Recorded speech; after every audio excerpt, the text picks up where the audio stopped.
Hello, Zui Vedant. So before we start, I just want to tell you that do you remember we recorded this episode on languages and should the immigrants speak the language of the locals and other things? It was Spotify episode. So I got hold of my sister who is an immigrant in Germany, and I asked her the same questions that we had, like, okay, how do they treat people who don't speak their language, or how do the locals treat not just tourists but immigrants who have come here to study and probably will stay for their careers. So it was a nice conversation which will be uploaded, and I hope that it just extends to what we talked about, and I was actually happy with the conversation as well. So that's one update.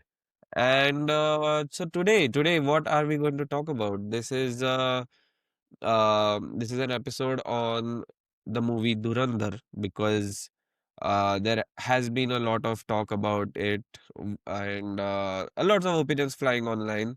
So first of all, you both have seen the movie. I haven't seen the movie.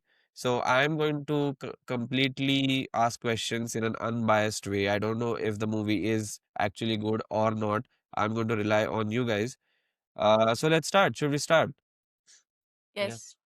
Okay, my first question is, why do you think a movie like Durandar causes this amount of discourse online or discussion online, especially on social media? And then, of course, it creeps in to our discussions with our families and friends.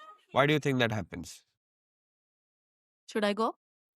Yes. Okay. Yeah. So I think the first very obvious reason is that people really, I mean, Bollywood has gotten into a certain pattern, which is spy thrillers and, these over the top action films which really do very well on box office, and it many spy thrillers, many franchises have been made till date. We have Singham, we have now the Pathan and all of those movies. So people know for sure that this is going to be a very action packed, story led, very gets you on the edge of your seat kind of movie, and people love that.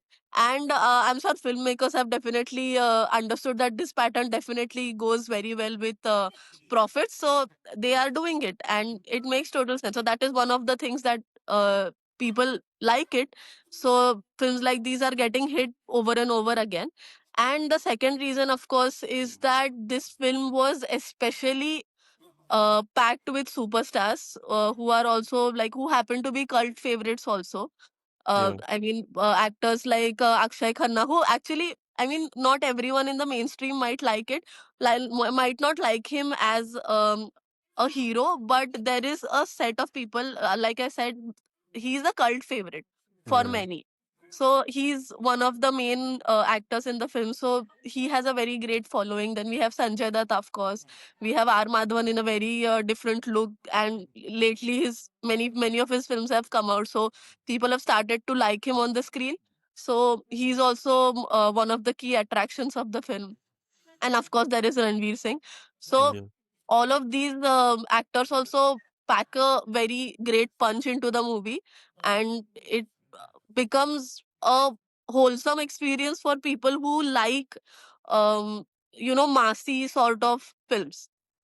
And it's not, I Commercial mean, I'm not saying movies. that massy films are bad, but Yeah, commercial movies basically with commercial movies is action, what, over the yeah, top exactly. things. Yeah. Okay. Right, Yeah. right. So all of these films always do very well because everything is there. There is romance, there is action, there is thriller, there is some kind of a patriotic sensation to it. So all of Mhm. these, there are different emotions involved. Then there is great background music. There are great songs. There is some item song perhaps not in this film, but there are always item Yeah. songs in the film. So all of these things together add up to make a very mega kind of experience for viewers, and that's what makes it a great film for people to watch. Yeah, I Yeah. think So yeah, Vedant. apart from the reasons that she mentioned, of course, the cast is good and it's a really a blockbuster of a movie because of everyone that has been involved. But apart from those reasons, of course, there are some other reasons why it has people have been talking about it online and why it is sort of involved in very heated discussions. So the first thing is, of course, because of the overall climate of the country, where a lot of things are going wrong internally. We often rely on, patriotism or things like these. And because of the recent terror attack and our kind of a cold war with Pakistan, this entire emotion that has been invoked within the audiences of the country also make this a factor for people to enjoy it, because even though it is not really India Pakistan kind of movie, throughout the movie the entire movie is based in Karachi, where one of our own Indian spies is shown as an undercover agent who goes there. But the entire movie has a lot of ISI and the gang wars factors, which people do like to watch, because, as you know, Bollywood is making a lot of action movies these days, and there is no other kind of variety in genres, specifically when it comes to good movies. Of course, there are a lot of underrated movies which people don't usually go to watch. But this specific factor, and then when you involve the intelligence, raw ISI, all of that just creates a kind of a factor that people actually want to go and watch. They want to go and feel, and they want to go and say Bharat Mata Ki Jai, unlike the movie where people were actually scared to say it. And then people enjoy discussing a lot about these factors on social media as well, which is why Dhurandhar has been in a lot of discussions since its release. Apart from the story as well, these factors also contribute to people talking about it a lot. Yeah, just to add on to Yeah. what Vedant said, I think one more thing is that because Dhurandhar is very loosely based on a sort of real incidents, which is like based on a real person who went undercover and forward to Pakistan. It's loosely based on that, according to the creator. So that is also one of the things that makes people excited, because it feels too real. We have other films like Dhurandhar, which are totally fictional. They were about a person going to some other country, being undercover, working with the bad guys, and working for the country. So we have had movies like that. But what sets Dhurandhar a little apart from them is because it has a certain realism to it, but it's still not completely non-fiction. It's fully fictional. So that is one a little, a little nudge to the people to discuss a little further, like Vedant said, because they then Yeah. want to read up on Yeah.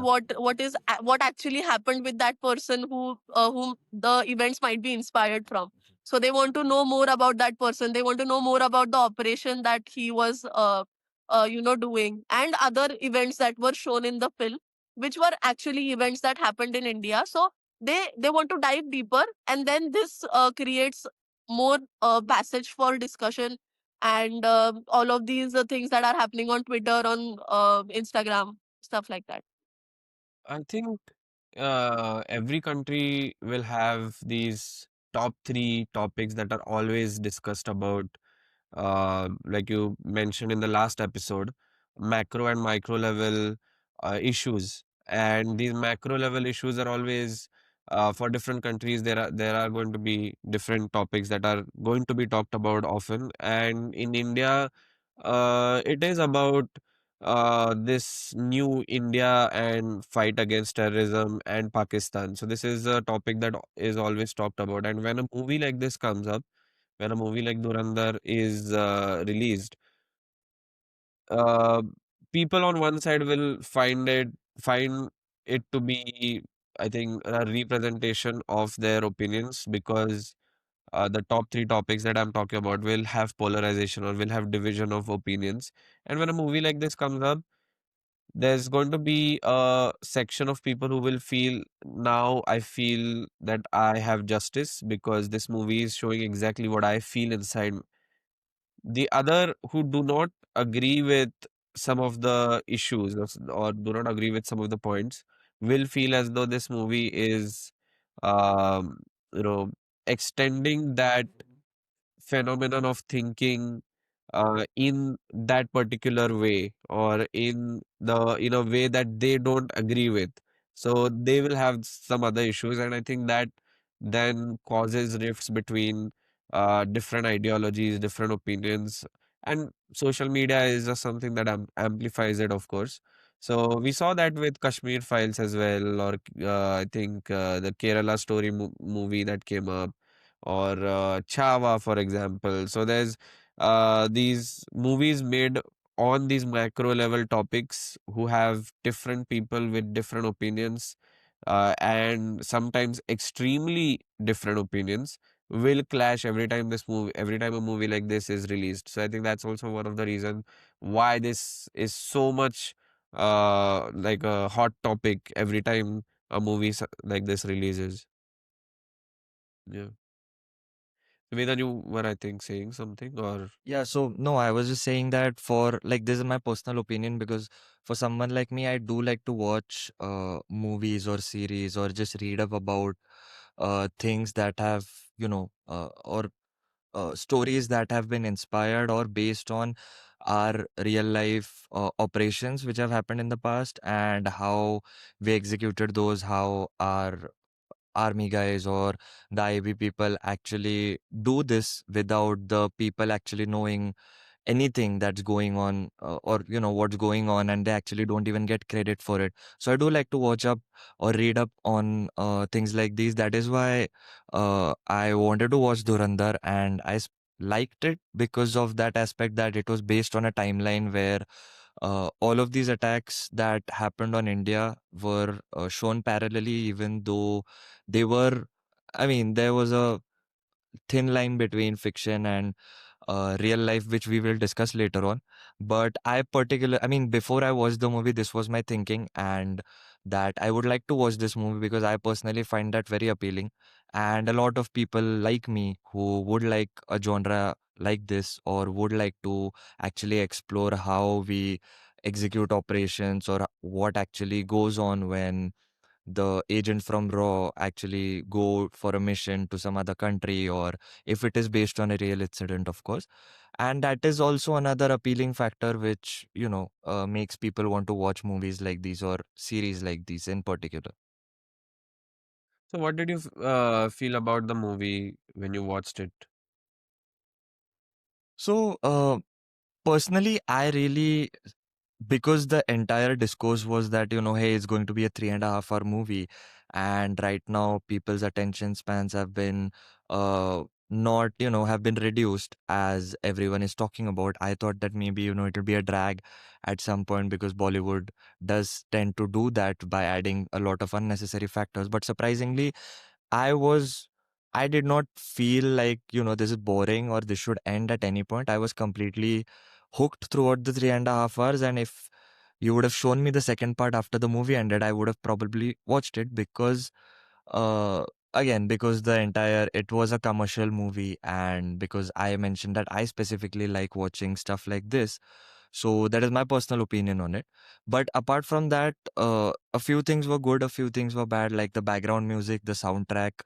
I really liked it, how they included a lot of old songs, integrated them, and then a lot of the songs that were inspired from old songs which they made and added to the movie. I liked those.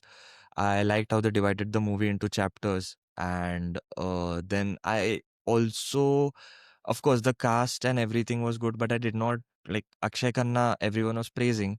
But if I did not know, or if there was no hype about him being that good, I would not personally have found him that good because I found that, he was getting the same expression throughout the movie and he did carry that part well. But, I think maybe for me personally, you would have to do a lot of other things for a good role. Ranveer Singh was really good. I like how they kept him in the background, even though he was the main character in the movie.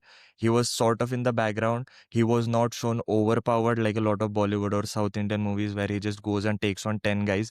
He was shown to be human, where people were beating him up. He was on the verge of actually dying at some points. So it was kind of realistic. They kept him in the background because he was a spy Yeah. and he was not supposed to take the center stage for the first half and some bit of the second half as well. So yeah, I liked it, but there was something that I found weird, like how the age gap between him and the his whoever the his girlfriend or and wife later on in the movie was. He was, but I like that they addressed that thing. His her father talked that she is 19 and you're what, like 30 or 33. What are you doing with her and stuff like that. Some of the editing was bad, like how Sanjay Dutt's entry scene. I did not like it that much, but overall, I liked the movie. I did not find it very, what do you say, boring or something that was a drag, or I would call, like, why has someone actually made this movie, even though there was some subtle propaganda inserted into it. But yeah, I think overall I did like the movie, and I would watch the second part as well when it comes out. Right? Yeah, so I think Vedant has covered a lot of points that even I He would doesn't like to. stop. When he starts talking, he will cover every single thing, and then I'm done now. And I'm here thinking ki okay, fine, I'll just talk about 3 points, and Oh, then I'll he let already talked Vedant about do it. Yeah. the other three, Yeah. so that the discussion Oh, just keeps I going on. actually talked about 3 points. I actually left a lot of points for you It's to not cover. about the numbers. I have left some points for you to cover. So All right. I'm just Okay. easy to hit. But the perspective is a little different for the both of us, because I personally do not like films like these. I am not a person who would go to the theater to watch a very action packed, stunts and cars blowing up, shooting. I don't like all of that violence. So I usually don't go to theaters to watch films like these. Or even if I go, I am not a person to get that adrenaline rush and enjoy all of the stuff that's happening. I did not watch a lot of scenes in Durandar which were very gore. I did not watch them. I could not. So I just close my eyes and I just let it pass. So I am. But one thing that is still true is that the film had a very gripping narrative, and even though I don't like films like these, and it was a 3.5 hour long film, I still did not get bored for a second. So I was fully locked in with the movie, and I fully enjoyed the way that the storytelling was also going. A few things Mm, that I loved, like Vedant said, was the songs were really great. I think um, song makers have sort of composers have sort of understood how the algorithm of Instagram also works, with the reels, and how audio gets trending. So they know exactly what kind of beats to use, how to get a hook into a song where a hero is entering, and that exactly the whole clip will always will directly get trending on Instagram, like that Dakat entry song has gotten a hit. So I think a lot of composers have understood that pattern, and they're doing that. So that I don't have a problem with it, honestly. They have done it very seamlessly in the film. There are a lot of songs in the film, and all of them have um, they don't feel out of place, because mm, usually when a Bollywood film has a lot of songs, you feel somewhere a disconnect with the film, because they are happening in a completely different realm. Usually the song, like, people are dancing and it's just happening somewhere else, it's not a part of the film. But in this film it wasn't like that, and it felt more like background music than mm, actual song playing out. So I like that part of it. There was also a romantic song that goes in that pattern, but they still did not fully focus on the romanticism in the film, which was actually a relief. Because usually in films like these, even if they want to show a mm, romantic angle, they go all in, and then there is like this whole spread of scenes where all of this is happening. So thankfully in this film they did not do that. Even though he had like Vedant said, he had a girlfriend, and later on he had a wife, she was always a supportive character in the film, only to drive the narrative forward, because probably it is his plan, or he has thought about it and that's why he's executed it. We don't know, it's going to happen. We'll find out, I guess. But I liked how it really blended very seamlessly with the whole film. It did not feel as if we are only looking at Ranveer Singh as a character, and only his story is going on. So mm, that was not the point of the film. And usually these films do have a tendency to overhype the protagonist and show him like a godlike figure. Like Vedant said, he's so powerful, he's almighty, he will do, he'll take on 10 guys, he'll beat everyone up, and he'll come out of all of that as, not hurt at all, not even a scratch on my body kind of thing. So that's one thing that they did not do. They showed Ranveer Singh as a very vulnerable, gets hurt. He has in many scenes. He has seen that something. So there was a scene at the end of the movie where there is a car chase kind of situation, and in that scene, Ranveer Singh is shown uh, taking a wrong decision Mm, and then getting into trouble. So it's yeah, not yeah, like, even though he's an Indian spy, and he's so, he's undercover, he knows exactly what to do, and it's not like he will do everything right, which is a very human thing. And yeah, I like that they have not made him god like. yeah, So I liked that he was making mistakes and he was still like, finding things out and then doing Yeah. something. He was crying, he was vulnerable. So all of these things made him very human. I think that's yeah, why people even connected a little more with him, because they find there's some kind of the distance between you and the character kind of reduces. So I like that in the film.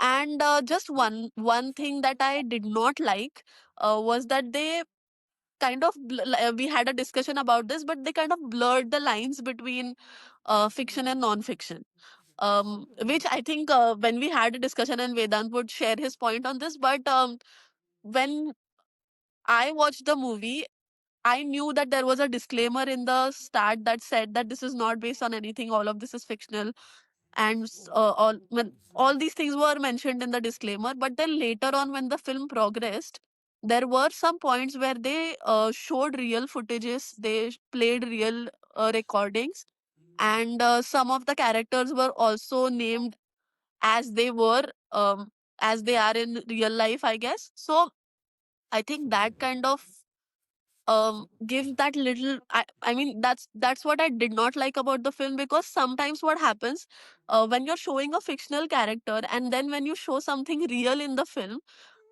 people feel like everything else is also real. So that should not be the point. If you're showing fiction, fully fiction, then make sure that you give that disclaimer, or you say at the end of the film or at the start of the film that even the real footages that were only used as a yeah. reference, probably, to some event in the film. So that was one thing that I And felt. it matters to the Indian audience because many Indians still use movies as a source of their True. opinion or source of something that they think that is a fact. So it's very important to do that as a director because you have to understand that over here documentaries are not watched that much, or people do not understand that if a movie comes representing a topic like this, it's not completely real, Mm, it's still going to be fiction. And but over here many Indians don't understand that. They will of course point the movie and say that, but you know the the things that are shown in this movie, that means some part of it must be real. Why would the director show something that is not real? And there is, yes, some truth to it, because of course there's going to be like, whatever movies are, though these movies are inspired by real events. Like you take a completely fictional thing, but it's still inspired by something that has happened in real life.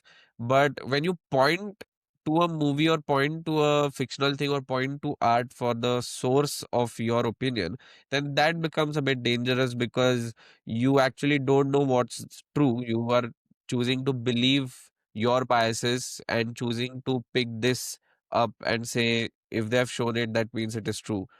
And I was reading the comments, and most of the comments were, of course, talking about what you guys said. Like, it's not a traditional spy movie that are, showing a dance sequence, or it's not over the top like Hrithik Roshan movies that come up, or Salman Khan and Shah Rukh Khan movies that are releasing now.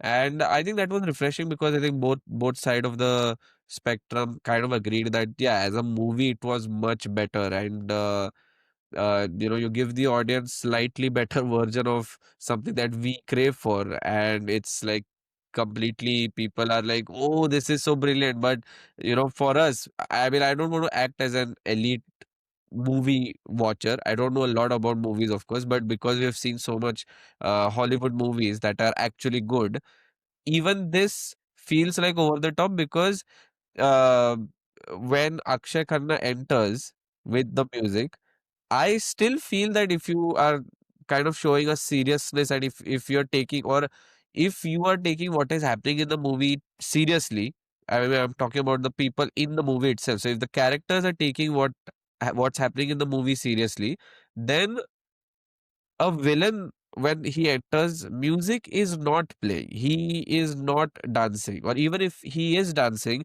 it's not slow motion. When you add all of these aspects in, you kind of take away the realism out of it. And I like agreed to it. I'm not forcing anyone or saying that no, you need to show more realism. I'm fine because you want to make a commercial movie, and I am ready to accept that I'm not going to get something like this out of this movie. For example, we saw the Gangs of New York movie, right? It was still 3 hours long. Yeah, I mean, there's no slow motion to Leonardo DiCaprio's entry, or the butcher's entry, because they will show that this character is a villain or he's a horrible person with the scene. So it's not like it's not what do we call show not tell kind of a thing, right? So they will show that he is this bad. They will not tell the audience that look how bad he is by adding all the musics and slow motion, and some scenes that will make people say, oh अरे मतलब क्या dialogue, ये dialogue ऐसा ऐसा dialogue, मतलब he must be such a bad person or something like that. So I still get it, but then when people use it as a source, then there has to be a line, there has to be something that is done by the makers or asked by the censor board to say you need to clarify what is real, what is not, because people here don't look at documentaries, they don't look at memoirs, manuscripts, they don't look at history books or data or papers, release historical papers, and actually try to find out the truth. They will refer to you and say this is happening. So, yeah. Yeah, and also I think in today's light, when the community and the nation overall is very polarized in opinions, I think it is important for you to, like, when you're showing something which is, I mean, in this film, it is about the terrorist attacks that happened on India, and India Pakistan rifts that are happening. So the film is based on all of that, and when you are showing something like this, you are putting a fictional character of your film in a real incidents Yeah, that yeah, actually yeah, happened in India. That breaks the fiction line. So yeah, it's fine. Like you said, Avnish, there are a lot of films that use actual events that happened, and they are the story of the film is also happening with the events that happened. But if you place a character in the incidents of the film, yeah, of the incidents, then it kind of becomes real, yeah, and we know that it's non we know that it is fiction. So for the people who are on the tightrope and they don't know which side they are on, this is the nudge that they need to yeah. believe that, oh, this is Also, all true. yeah, and coming back to my point about characters taking themselves seriously, what do I mean by that is, you take a movie like Pathan, for example. So I think, or Jawan. So Jawan, I think Shah Rukh Khan is there. Like I'm confused. Like Pathan कौन है, Jawan कौन है? I think both of But them are Shah Rukh Khan, I right? don't know. But anyway, Shah Rukh Khan, he arranges kidnapping in the metro, and then calls the ministry and says you need to transfer all this money from this businessman. So the thing is, yeah, this is like a movie that is completely commercial, and it's like it's a bad movie in that standards. But the characters themselves, because they don't take every action that they take seriously, they don't have consequences, and consequences as in the director chooses not to show those consequences in a way that affects the character long term and then affects the growth of the character. Shah Rukh Khan is the same from scene one to scene from the last scene. Every single character is the same. So that means that whatever is happening in the movie is not affecting the characters in that way. So then what happens is it doesn't matter. If there's a blast, doesn't matter. If someone kills someone, it doesn't matter. But then when you come and watch a movie like this, when there are actual consequences and there is character growth and this character is going to be either traumatized or they're going to show how real it is for that character, then it matters because then people are also going to feel that realism. Mm. So if and you know if you are a director that can do that, you are a brilliant director, you are a very good script writer that you can make people feel by just watching something on the screen. But then you have to sort of then at least tell people if they are not ready for it, like it's still a movie. Because I still remember our first lesson or first lecture, and we had a teacher in our college, mass media college, and he was like giving us the basic differences between documentary and cinema, a short film. What are the key differences? And he said, if it is not a documentary, you have to assume that it's fiction. Mm. Even if it is shown as a very real thing, it's still fiction. That's the assumption you have to do. And then you separate that with documentaries. So I think that people also need to understand that as well. Yeah. Yeah, that's a very good point actually. It should we should, I think, call this media literacy, because Yeah. people now, they do believe all of this stuff, and I think that's what all of this, whatever we are doing, is all about, to Yes. tell people what to believe and what to not believe. And it makes sense. I had completely forgotten that when I said, sir even said that, but Yeah. thank you for reminding me. Yeah. Makes more Yeah. sense now. Yeah. Vedant. Yeah. Yeah, I mean, whatever you said, while watching the movie, because I had watched the series about the Kandahar hijack and read up on the 26/11 and all of those attacks. So I knew that whatever they're showing is part of fiction, because in the first scene where they've shown in the Kandahar hijack, R. Madhavan, who is a character based on uh, Doval, who is the current, I think, IB or RAW chief, he is shown to be entering the plane and actually saying stuff like Bharat Mata Ki, and he expects the hostages in the plane to say Jai, but there is a terrorist behind him with a gun, and then he said that, I think he says something like Hindus to tum darpok hi hote hai ya Yeah. tum nahi bol, or something on those lines. So I immediately knew that this is not what happened, because in actual what it happened is that the plane, when it landed in Kandahar in Afghanistan, the Taliban had control and they had surrounded the entire plane with it. Back then, our relations were Taliban were not that great, because we refused to acknowledge them as, as official government or something like that. So that is what also halted the negotiations. And they were the ones who denied us that we cannot go and do a covert operation, whereas in the movie it is shown that someone in the government actually say, I mean, he himself says that we cannot put the life of 162 people at stake, whereas in real life it was actually not an option. We had to negotiate with them. And even after the negotiation was done, they demanded the release of three prisoners who were terrorists who were held in our captivity. And after those were released, we expected that the Taliban government would actually stop the hijackers and the prisoners from getting away and arrest them there at the airport, but they actually gave them 10 hours to leave, which actually shows that we did not have good geopolitical relations with them, and they were allowed to leave. But this was not highlighted in the movie at all, because the government at the time was the Vajpayee government. Even during the parliament attack, it was a BJP government, and all of this was not shown. Whereas when it comes to the 26/11 attacks, when the Congress government was there, this same guy actually says that we actually have information against we have intel, but we cannot do it right now because there is so much of corruption that no one will, yeah, like you will be आपका आवाज दबा दिया जाएगा, stuff like that, and we will wait when a new government comes in. So this is a very subtle propaganda, which I found to be, because I had read up on this and I knew about it.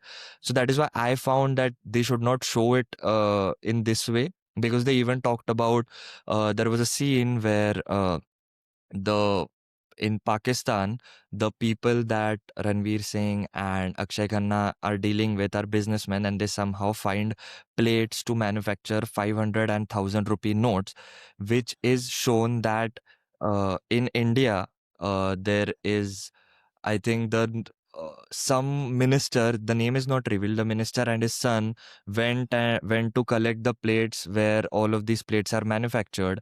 So basically, India and Pakistan, I think, the no plates manufacturing was done by the same agency. It was in Britain or Germany. I don't recall the name, but they had changed it. They mention it in the movie. Then this minister goes there. He halts in Dubai where he gives the plates to some Pakistani guy, and that is how they get hold of it and they manufacture fake notes.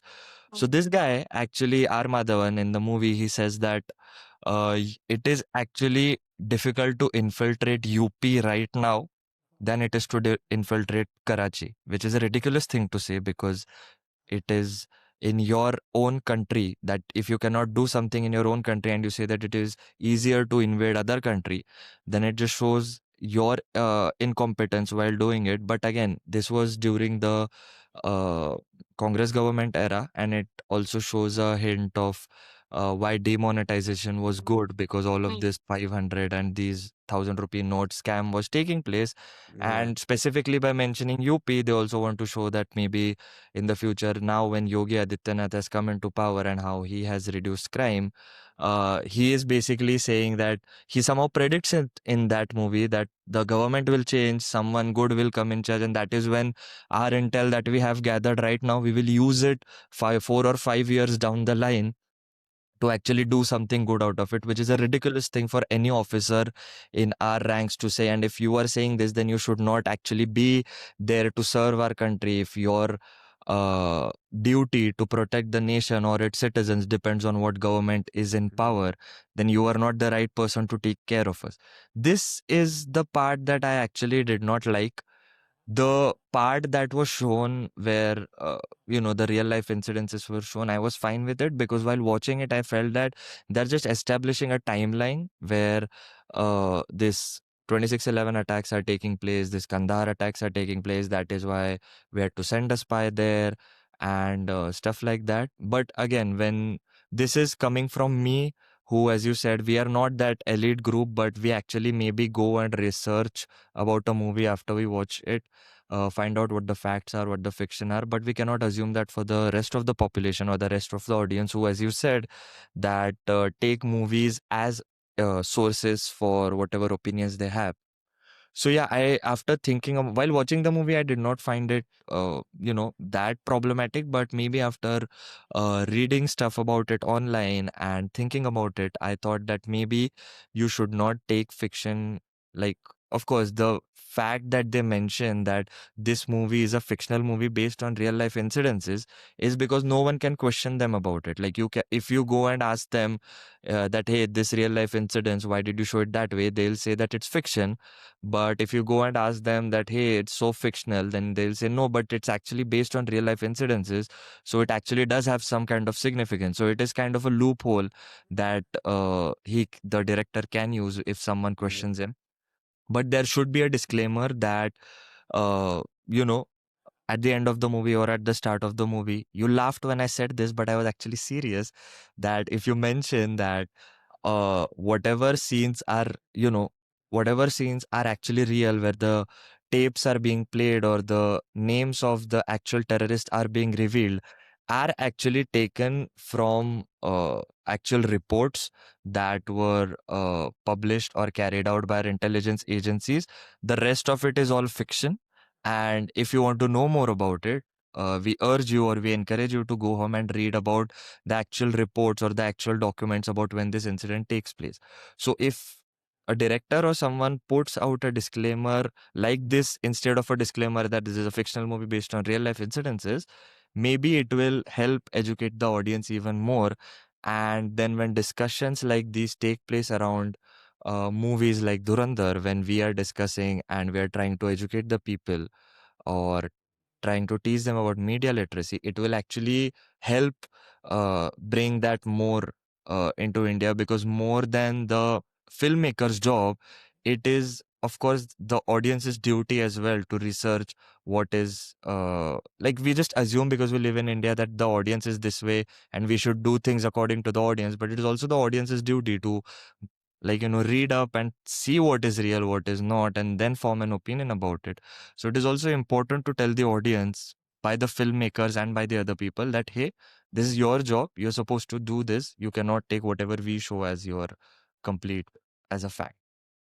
I just want to fact check you on one thing. I laugh at you almost all the time, but when you mentioned that, I was actually like supporting you. Okay. Spoke over you. You thought I am contradicting you, but I actually had the No, same no, point. Like I there has didn't to think you're be, contradicting. I thought that why are you saying such a ridiculous thing which is obviously not going to happen in India? I thought you were saying it but for that's your my laugh. role. That's Yeah. my role. So I was actually surprised that someone else is also that naive and saying something that is actually stupid but should happen. Uh, so just taking the point from what Vedant said, he said that there was a lot of discussion about real life events that actually happened, like demonetization. Then there were the attacks that happened on the parliament. Then the attack that happened in Mumbai also. So all of these things were actually used in the film, and there were a lot of dialogues also that talked about how political the politics that happened at that time, or the government that was there,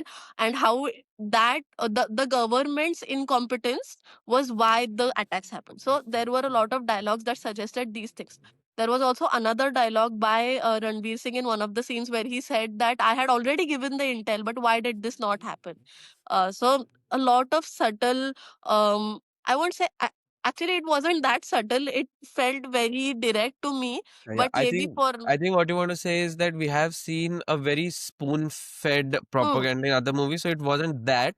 So right. that's why it feels like it's much reduced in loudness, I think. Exactly. Okay, yeah. Exactly. So in other movies, it's very, very direct, like it's on Yeah, the face. So yeah. it wasn't that.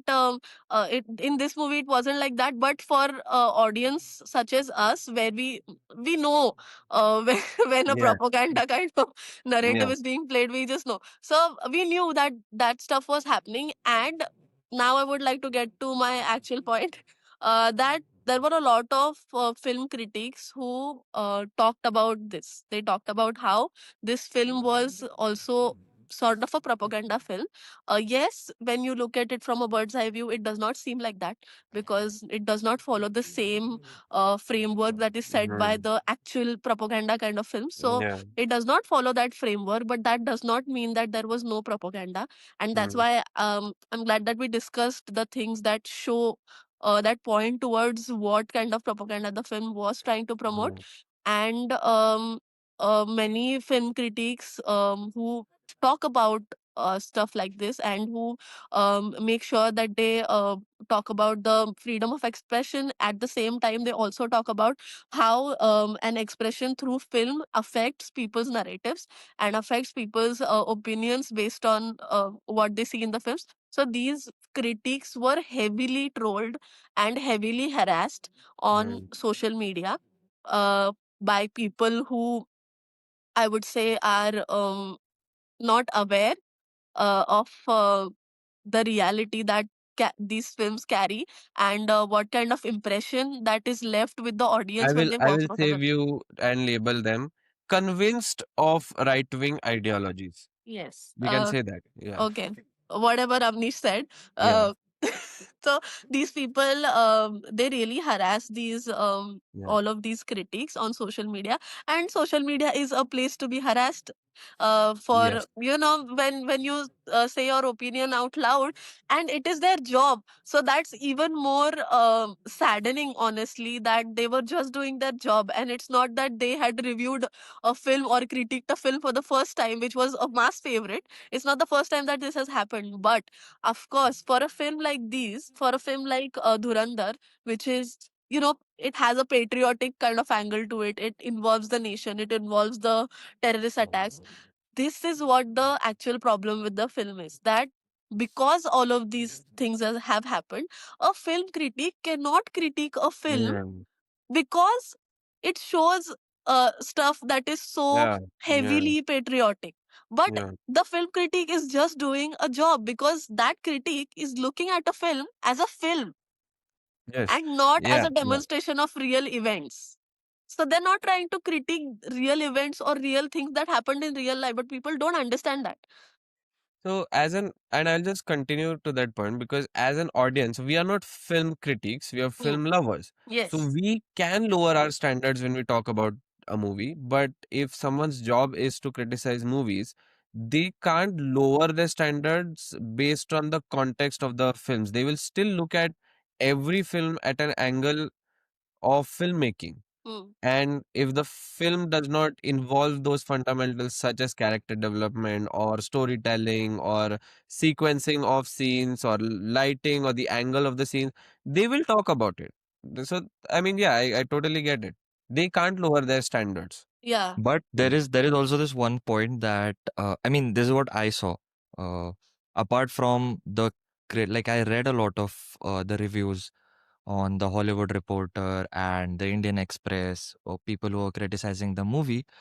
A lot of the critics that, apart from the propaganda, who talked about the movie, uh, actually criticized the movie, the filmmaking, the cinematography, the song.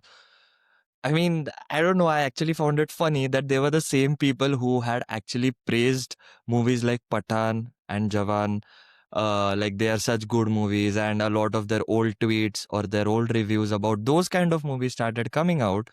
Which, if you put the propaganda aside, as you said about Dhurandhar, and if you purely talk about how the movies were made, I think this is my personal opinion. It was not as bad as Pathan and Jawan.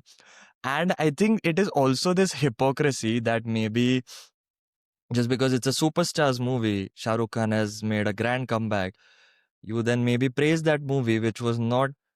I mean, I personally did not like those movies. It was commercial movies, yes.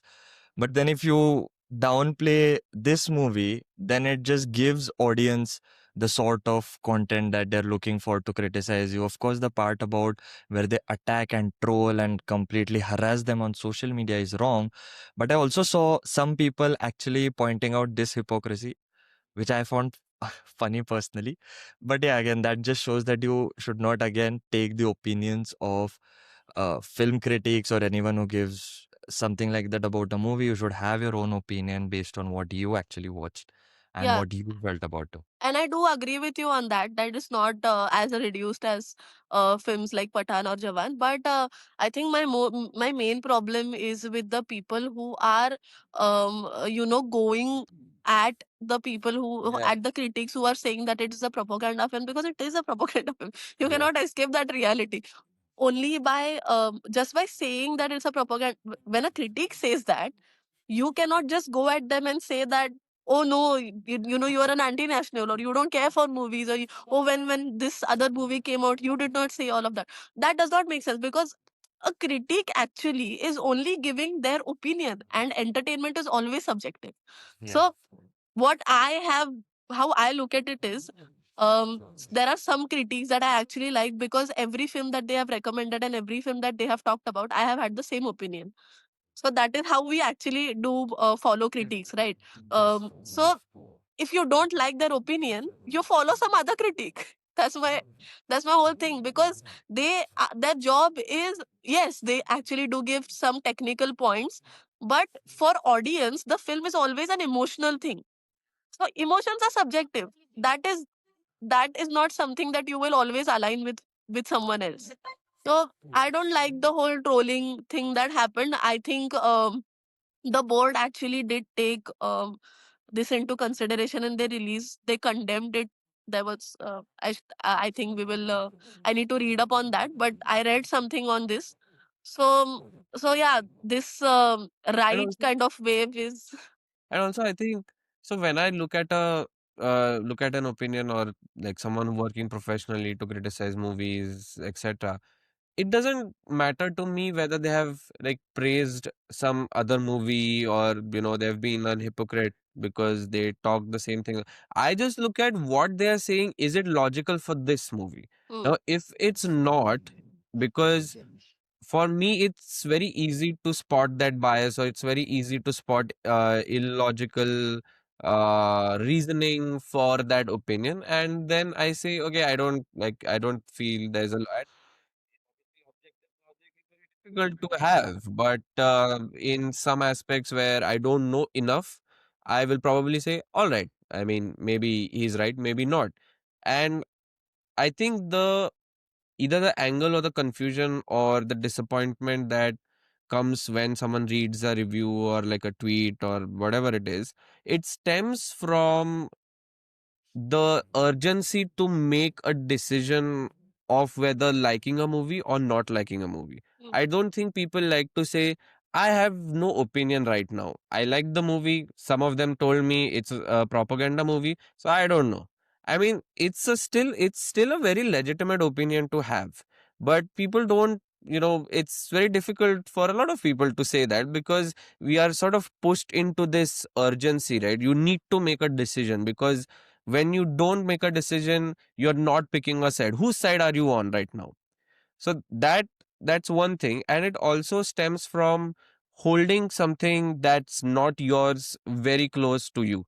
Because if you look at a movie or like whatever piece of art, whatever, and you associate that with whatever your opinions are or whatever you feel like the right thing is, and you hold it very close, then someone talks something about it and says it's not a really nice thing, actually, that's what I feel, you go defensive. But again, that defensiveness and that holding something very close to you is also, I think, pushed upon us because a lot of things actually don't matter in our life, but it matters because we feel it matters, because we feel that the other person or someone standing completely opposite to us is going to use this thing to further his own agenda, or the other side is going to win somehow if I don't right now participate. And that's where I feel all of these things come up, and then yeah, people have to sort of give their opinion or make a decision whether this is a guy for me or no, he's not, because he talks like this. Oh, but previously he's talked like that. So even if I kind of agree with him right now, I'm not going to follow him. So I think that's something that happens to a lot of us. And I think social media in general, I mean, we've discussed this in previous episodes. It doesn't take much for people to start coming at you. Like you could just say, I like pineapples, and then people will come at you, why don't you like oranges? And they will just scare. I don't know what lengths they will go to, but they will just probably lose your passion for pineapples, yeah, make I you lose your second that. passion for I pineapples. second that. Yeah. So we already live in a world that is so toxic, especially on social media.